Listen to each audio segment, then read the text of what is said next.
दूसरी बात, ऐसा पहली बार हुआ इंडिया में कि पुलिस की गोलियों से 100 हिंदू दंगाई मारे गए थे। ये फैक्ट्स हैं, ये डॉक्यूमेंटेड फिगर्स हैं, मैं अपने मन से नहीं बता रहा हूं। तो सुना आपने, ये केवल एक शुरुआत है। इसके आगे आपको बहुत सारी ऐसी चीजें जानने के लिए मिलेंगी जो कि भारतीय मीडिया ने आपको नहीं बताई, आपसे छुपाई, या उसे बताया भी तो बहुत ज्यादा मैनिपुलेट करके बताया। और जो सच्चाई है वो आज आपको पाकिस्तान का पैनल बताने वाला है। जी हाँ, पाकिस्तान मीडिया का एक पैनल आपको गुजरात दंगों से रिलेटेड कुछ ऐसी चीजें बताने वाला है जो हमारे सामने थी लेकिन हम लोगों के पास नहीं आ पाई। क्या प्रोपोगेंडा वगैरह चल रहा था भारतीय मीडिया के अंदर, भारतीय लोगों के अंदर, ये सारी कुछ चीजें आज आपको जानने के लिए मिलेंगी। चलिए ये वीडियो पूरा देखिए, उसके बाद आखिर में हम लोग मिलते हैं। आपने एक बहुत ही टी चीज को पकड़ा है और उसकी एक कुछ हिस्ट्री है। मुझे उम्मीद है कि हमारे बहुत सारे पाकिस्तानी भाई बहन भी इस शो को देख रहे होंगे और उन्हें गुजरात के दंगों को लेकर के हमेशा वन साइडेड कहानी ही सुनाई गई है। तो मैं यहाँ पर कुछ मिथ्स को बर्स्ट करना चाहूँगा। अक्सर ही बताया जाता है, पाकिस्तान के अंदर तो यही खबरें जाती हैं कि मोदी के राज में 2000 मुसलमानों को मार दिए, लेकिन एक्चुअल फिगर 2000 नहीं है। वैसे मुझे शर्म आ रही है ये नंबर्स बोलने में। ये कोई खुशी का मौका नहीं है, ये कोई खुशी की चीज़ नहीं है कि मैं ये कहूँ कि 790 मुसलमान मारे गए थे, 240 हिंदू मारे गए थे। ये जॉइंट पार्लियामेंट्री कमेटी की रिपोर्ट थी जो कांग्रेस के राज में बाद में मनमोहन सिंह जी जब प्राइम मिनिस्टर थे तब टेबल हुई थी, और उस रिपोर्ट के ये फिगर्स हैं। 790 मुसलमान मरे, 240 हिंदू मरे। ये बहुत बदकिस्मत नंबर है, लेकिन ये फैक्ट्स हैं जो कांग्रेस के राज में आए थे। अब इमीडिएट रीजंस ये थे कि साहब एक ट्रेन थी जो अयोध्या, जो हिंदुओं का एक बड़ा, जैसे मुस्लिम भाई बहनों का जैसे मक्का या मदीना होता है, वैसे अयोध्या राम जी का जन्मस्थल माना जाता है। वहाँ से तीर्थयात्रियों की एक ट्रेन अयोध्या से लौटी थी। वो गुजरात के गोधरा स्टेशन के ऊपर थोड़ा सा आउटपोस्ट पे खड़ी हुई थी, और उसमें जो यात्री थे, तीर्थयात्री थे, कुछ विश्व हिंदू परिषद के लोग थे, कुछ आरएसएस के काडर थे, जिनका अयोध्या में आना जाना लगा रहता है। अचानक, एंड आई से this with lot of डिसमे and lot of embarrassment, कि अचानक करीब 1000 मुसलमानों की भीड़ उस ट्रेन के उस डब्बे में पहुंचती है जहां पर इन लोगों के रिजर्वेशन थे। बोगी नंबर S6 और S7 इसे घेरती है।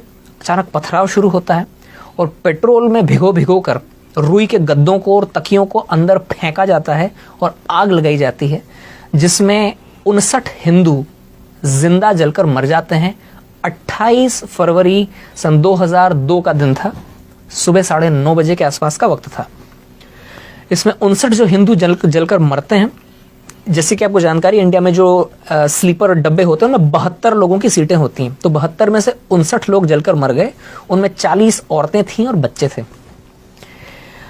अब इसके बाद में 3 मार्च से बदकिस्मती से इंडिया में दंगों का इतिहास बहुत पुराना है। ये कोई मोदी राज के साथ में चालू नहीं हुआ है। ये मैं कह रहा हूँ, मैं कोई मोदी भक्त नहीं हूँ, ना मैं कोई बीजेपी का मेंबर हूँ, लेकिन ये रियलिटी है कि हिंदुस्तान में हिंदू मुसलमानों का दंगों का इतिहास बहुत पुराना है। बदकिस्मती से दंगे हो जाते हैं 3 मार्च से। जब शुरुआत में इस खबर को थोड़ा दबाया गया, लेकिन जब 59 लोग जिंदा जलकर उन पापड़ जैसे बन गई वो लाशें, और उन लाशों को जब ट्रांसपोर्ट किया गया था तो वो लाशें जहाँ जहाँ से गुजरी वहाँ से ये खबर फैलती चली गई, और 3 मार्च से दंगे फसाद चालू हुए, जिनमें बदकिस्मती से जो मैं फिगर्स मैंने आपको बताई उतने लोग मारे गए थे। अलबत्ता दूसरे फैक्ट्स जो हैं उन पर पर्दा डाल दिया जाता है। ऐसा पहली बार हुआ था जब किसी भी राज्य में दंगे शुरू होते ही 48 घंटे के अंदर अंदर वहां के चीफ मिनिस्टर ने आर्मी को आने के लिए ग्रीन सिग्नल दे दिया हो। 5 मार्च का दिन था, आर्मी की टुकड़ियां पहुंच गई थी फ्लैग मार्च करने के लिए। दूसरी बात, ऐसा पहली बार हुआ इंडिया में कि पुलिस की गोलियों से 100 हिंदू दंगाई मारे गए थे। ये फैक्ट्स हैं, ये डॉक्यूमेंटेड फिगर्स हैं, मैं अपने मन से नहीं बता रहा हूं। और ऐसा पहली बार हुआ था कि इस तरह से कट्टर, जो मुस्लिम्स के अंदर जो कुछ कट्टर और ऑर्गेनाइजेशंस थे, उन्होंने वहीं के पास में गोधरा में करीब 50 मस्जिदें हैं, 50-60 मस्जिदें, छोटा सा कस्बा है लेकिन 50-60 मस्जिदें हैं। हो सकता है उनमें से कुछ मस्जिदों को सऊदी फंड्स आते हों, जहां पर वो वहाबिज्म की जो एक्सट्रीम हार्डलाइनर आइडियोलॉजी वहां से वो प्रोपगेट करते हैं। एक मस्जिद से मोबिलाइज हुई थी वो मॉब जिसने ट्रेन को घेरा था और जिस तरह से जलाया गया, ये भी पहला मौका था इंडिया के अंदर। ये उसका इमीडिएट रीजंस थे। इसके पीछे हिस्ट्री का थोड़ा सा और पीछे आप जाएंगे तो गुजरात की पॉलिटिकल अनसर्टेनिटी भी बहुत ज़्यादा थी उस वक्त। ये मार्च 2002 की बात है। उससे 2.5 महीना पहले जब दिवाली के आसपास का वक्त था, तब ही मोदी जी को पैराड्रॉप किया गया था। अटल जी और आडवाणी जी के कहने पर उनको सीधे उठाकर चीफ मिनिस्टर बनाया गया था। वे गुजरात में उसके पहले कभी असेंबली के मेंबर तो क्या, चुनाव लड़ना तो क्या, वे कभी किसी म्यूनिसिपल कॉरपोरेशन का भी चुनाव नहीं लड़े थे। वे कोई इलेक्टेड फिगर नहीं थे। और उस वक्त गुजरात में कई बरसों से पॉलिटिकल अनसर्टेनिटी चली आई थी। हर 6-8वें महीने में चीफ मिनिस्टर बदलते थे। और जो वहाँ की जो लोकल बीजेपी, स्टेट बीजेपी थी, उसके अंदर बहुत सारे गुट बने हुए थे और गुट आपस में ही लड़ते रहते थे। वो हालांकि बीजेपी मेजॉरिटी में थी, लेकिन फिर भी कोई एक तगड़ा लीडर नहीं था। कांग्रेस बहुत होपलेस कंडीशन में थी, लेकिन फिर भी वो इस इनफाइटिंग को थोड़ा बढ़ाने की कोशिश करती थी। कई सालों से ही चल रहा था। तो आप ये समझ सकते हैं कि पॉलिटिकल अनसर्टेनिटी थी। जब किसी भी जगह पर पॉलिटिकल अनसर्टेनिटी होती है तो वहाँ के एडमिनिस्ट्रेशन के ऊपर उसकी मार पड़ती है। एडमिनिस्ट्रेशन ढीला हो जाता है, पुलिस ढीली हो जाती है और पूरी सोसाइटी में भी एक एजिटेशन हो जाता है, गड़बड़ हो जाती है। तो इन सब चीज़ों की रोशनी में एक नए आदमी को आप उठाकर चीफ मिनिस्टर बनाते हैं, जिसके ज़्यादा सपोर्टर्स भी नहीं थे। और इंडिया में ऐसा होता है कि काफ़ी चीज़ें इंटरपर्सनल तरीके से होती हैं। चीफ मिनिस्टर की उस वक्त हो सकता है वहाँ के पुलिस वालों से भी ज़्यादा जान पहचान ना हो, पुलिस वाले सुनते ना हो। इवन खुद अपनी ही पार्टी के लोग ऐसे मौके पर नए मुर्गे की टांग खींचने की कोशिश करते हैं कि मैं आपको यहाँ पे इसलिए टोक रहा हूँ, आपकी पूरी कहानी हम तक पहुंची और बड़ी इंपॉर्टेंट है। आपने फैक्ट्स के साथ बात की।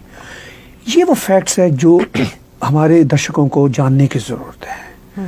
आपने एग्जैक्ट नंबर बताए कि हुआ क्या, इंसिडेंट क्या हुआ, क्या कुछ हुआ, और अनफॉर्चुनेटली ऐसा हुआ।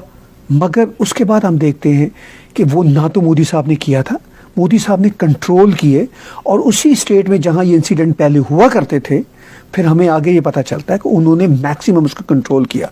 मैं कनाडा में गया हूँ, जब मोदी साहब हार्पर गवर्नमेंट के ज़माने में यहाँ पर आए थे, तो सबसे बड़ा डेलीगेशन गुजराती मुसलमानों का उनके साथ मिला था। और कितने प्यार से वो मिले थे। मैं इस वक्त काश में रेडी होता तो मेरे पास वो वीडियो में दिखाता अपने दर्शकों को। ये तो वो फैक्ट है। अब देखिए, एक चीज और जोड़ना चाहूंगा इसमें कि उन दंगों के बाद मोदी जी, ये फैक्ट है जी, एक के बाद में 3 इलेक्शन जीते हैं, 5-5 साल। बिल्कुल ऐसा ही। अगर उन्होंने दंगे करवाए होते जैसा कि लोग बोलते हैं, नहीं, वो तो एक सिस्टेमिक कैंपेन है ना उनके खिलाफ, डेमोनाइज करने की। तो गुजरात की जो पब्लिक है, इंडिया की सबसे ज्यादा एजुकेटेड पब्लिक में से मानी जाती है। वो इतनी बेवकूफ तो नहीं है कि किसी मास मर्डरर को एक के बाद में 3 इलेक्शन जिताएगी। और दूसरी बात यह है कि एक बार जब ये जम गए वहां पर, तो इतिहास साक्षी है, तारीख गवाह है कि उसके बाद में फिर गुजरात में कभी कोई दंगा नहीं हुआ जी। और ये बड़ी दिलचस्प बात है कि आज भी इस आदमी की तनकीद करने के लिए लोगों को कुछ और नहीं मिलता है तो 17 साल पीछे जाते हैं। राइट। मतलब 17 साल से ये आदमी लगातार या तो गुजरात का चीफ मिनिस्टर था या इंडिया का प्राइम मिनिस्टर था। इन 17 सालों के कालखंड में इस आदमी के खिलाफ बोलने के लिए किसी को कुछ नहीं मिल रहा है। मतलब तो वो ये जो 17 साल पीछे जाना पड़ता है लोगों को। अच्छा, ये बड़ी दिलचस्प बात है। तो देखा आपने सारी कुछ चीजें जानी। यहाँ पर आप लोगों ने एक चीज नोटिस की होगी कि पाकिस्तान का ये मीडिया पैनल भी ये जानता है कि ये जो कुछ भी हुआ इसके पीछे किसी एक व्यक्ति का हाथ नहीं है या किसी एक संगठन का हाथ नहीं है, बल्कि ये 2 संप्रदायों के बीच में हुआ एक बहुत ही बुरा कांड है जो कि नहीं होना चाहिए। और इस तरह की चीजें भारत में पहले भी होती रही है, जिनको लेकर आज कोई बात नहीं करना चाहता। जो कश्मीर में हुआ 90 के जमाने में, उसके ऊपर कोई डिस्कशन आपको सुनने के लिए नहीं मिलेगा। जो डायरेक्ट एक्शन डे हुआ था बंगाल के अंदर, उसके बारे में आपको नहीं सुनने के लिए मिलेगा। लेकिन गुजरात को लेकर आपको सारी कुछ चीजें सुनने के लिए मिल जाएंगी, देखने के लिए मिल जाएंगी, क्योंकि इसको उठाने वाला एक वर्ग विशेष ऐसा है जो कि पूरी दुनिया में अपनी धाक रखता है। जी हाँ, और ये वर्ग भारत को इस गुजरात इंसिडेंट्स की वजह से बदनाम करने की कोशिश करता है। यहाँ पर बिल्कुल भी गुजरात में जो कुछ हुआ उसे जस्टिफाई में करने की कोशिश नहीं कर रहा हूँ और ना ही करना चाहिए, ऐसा होना ही नहीं चाहिए।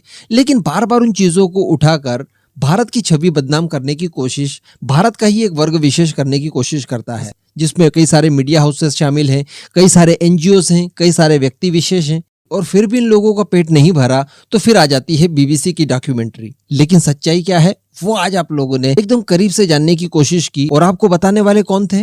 पाकिस्तान की मीडिया। अब इस पूरे मुद्दे पर आपका जो भी मानना हो नीचे कमेंट करके जरूर